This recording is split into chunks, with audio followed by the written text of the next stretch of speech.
freaking out there. And apparently, what's Seth? Seth says it works.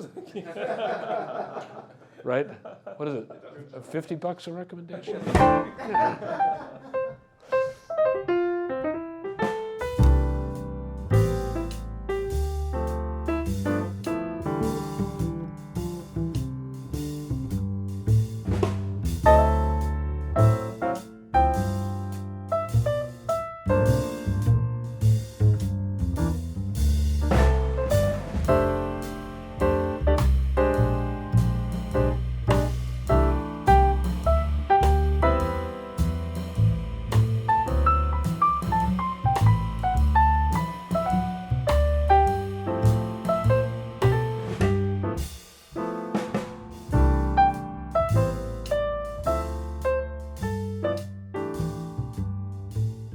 Okay, so Arturo, can you just tell us, Yes. just give us the basic rundown of this turntable? Right. This is the Reed 1C turntable with the bird's eye maple finish. It comes in a regular gunmetal gray finish, but we figured for the show this would be nice because it matches our audiophile racks here from Germany. The Reed is manufactured in Lithuania. They've been around for the last 15 years. The table came out later, but their claim to fame is they've developed, they designed tone arms first. So this is their top of the line tone arm here. It came out 3 years ago, and it's a computer controlled motorized tone arm, laser guided. So, and linear tracking. So how does it work? Well, the laser guide automatically senses the center of the groove and automatically moves the tone arm towards the center. And it's moving the area Yes. back here at the pivot point. Right, exactly. Pivot, I don't know if that's yeah, right. so the it's motor, a pivot. But right here, that's the pivot point right there, and it's moving the tone arm laterally. So instead of a regular tone arm pulled into the center of the record through centrifugal force, this tone arm is actually in real time keeping track of where the needle is in the groove and keeping it centered as the record is playing. Okay. And there's no alteration of the offset. There's no mechanism nothing, here. All the mechanism is in the back. Since it's linear tracking, you don't need for any offset. You don't need any fancy 12-inch arms or anything like that. This is all you need to make it work right. It's an infinity-inch arm. Yes. Basically. I mean, that's sort of the math of it. Yeah. And then the turntable, you said, turntable is I would call it idler wheel. You said friction drive? They call it friction drive, or you can order it as a belt drive. But am I right that the principle is somewhat like idler wheel? Exactly. And that there's a disc Yes. on turning, inside of the platter? And turning the center spindle, Okay. yes. So we call it friction or idler wheel. It's the same thing. Got in it. that case, yeah. Well, Arturo said the pivot point is actually back here. Right, that's where the motor is. That's that where the controls motor everything. is. But the mechanism is down here that's moving Right. Well, the the whole tone thing, arm, yes. right? This whole area just moves back and forth. Here, let me just lift it up and you can see that. And I'll just move it here like that.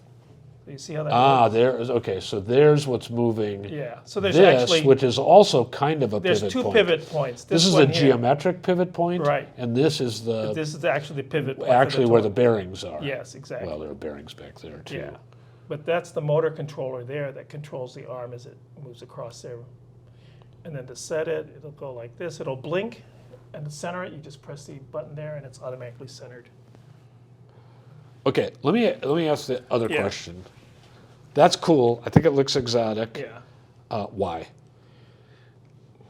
Because they felt there was a need for a really accurate linear tracking tone arm, and the only way that they could eliminate any type of, what do they call it, tracking error or channel imbalance because of the centrifugal force pulling the cartridge and stylus to one side, the linear tracking automatically keeps it in the center. With the motorized tracking, keeps it always in the center all the time. Okay. Which is pretty much the linear tracking benefit. Yes. They are doing it in an unusual way because normally we have an overhead gantry Yes. with the arm suspend. But you still have the centrifugal force pulling it towards, to one side, because you have the issue with, what's it called?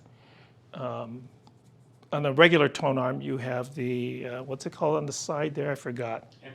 Anti-skate, thank you very much. At this, you don't need anti-skate, because the motorized tone arm automatically keeps it in the center all the time. Just a brief interruption, esteemed viewers. As you may know, I'm Tom Martin, Chief Content Officer of the Absolute Sound. We have a new product. It's on the Substack platform, and we're going to do some interesting things with Substack. First of which is reader questions and answers. Each Monday, readers will submit questions. We'll pick the most interesting ones and we'll answer the questions on Friday. We'll also have early access to articles and special blogs that don't appear anywhere else. We hope you'll join us.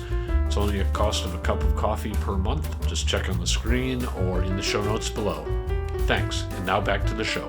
Don't quote me on this, but I think, because I couldn't pull it up fast enough, this model here is around 18,000. 18,000 with this finish, which is the upgrade finish. And then the tone arm itself, and it comes with the arm complete, is 21,500. Yeah. Got it. And you're demonstrating it with an Air-Tight cartridge. Yeah, but the of course you Air-Tight can use Coda- any cartridge. Right.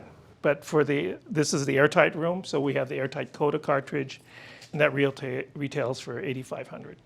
Yeah. This is a complete Air-Tight system, starting here with the cartridge, and then it goes into the brand new ATC-7 preamp that was just developed. This is isn't it the world premiere in the United States? Right. Of the Air-Tight preamp. It's going into our ATE 3011 phonostage with variable RIAA. And the reason for that is records made before the 50s and 40s and during that time period had all variable RIAA. So actually, yes. So we have 5 different equalizing curve preset, and you can switch on the turnover and roll off both. And combining these curves you can generate curves. So you don't have to use RIAA high frequency curve with the RIAA low frequency curve. You could mix and match. Mix and match. By mix and match, you can recreate a equalizing curve like a Teletic or as I said, Columbia curve.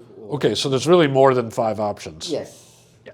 So you have 5 on this side, 5 on that side. So theoretically, you can have 25 options. There we go. And then you're using Air-Tight power amps. Power amps. Also, this goes to the Air-Tight ATH3 step-up transformer, because that's a MM-only phonostage. And that's always been part of the Air-Tight philosophy, to use a step-up transformer to give the preamp enough gain. And then we're using, for the power amp, the Air-Tight 2211s, 38 watts per channel, and that is driving the Franco Serblin Ktemas in the piano lacquer black. And those retail for 40,000. For example, the What's amps. the sensitivity rating on these? These are 89 dB. Okay, Yeah. so it's not a super high efficiency speaker, No. but 38 watts gets the job done? It more than gets the job done, Okay. as you'll hear when we do the demo. Yep. Yeah. Got yeah. it. Yes. One last thing, and Miura-san, maybe you can comment on this? Yes. So in Japan, I believe, it is quite popular to use a moving coil into a step-up transformer and then use the moving magnet phono preamp to do the equalization, right? What are the benefits of doing it that way? Well, basically, if you're using transformer, there's no noise involved, and you can simply raise the voltage to a required level. If you use head amps, also any amplifier will generate noise, and that would be very challenging. And in case of vacuum tube based product, it's almost impossible to make the head amp with low enough noise. Low enough noise. So for us and for many users, using a transformer will be a very simple but ideal solution to bring the level of the MC cartridge to the acceptable signal levels. Got it. It makes sense. Okay. All right, let's hear it because Okay. who cares if it makes technological sense?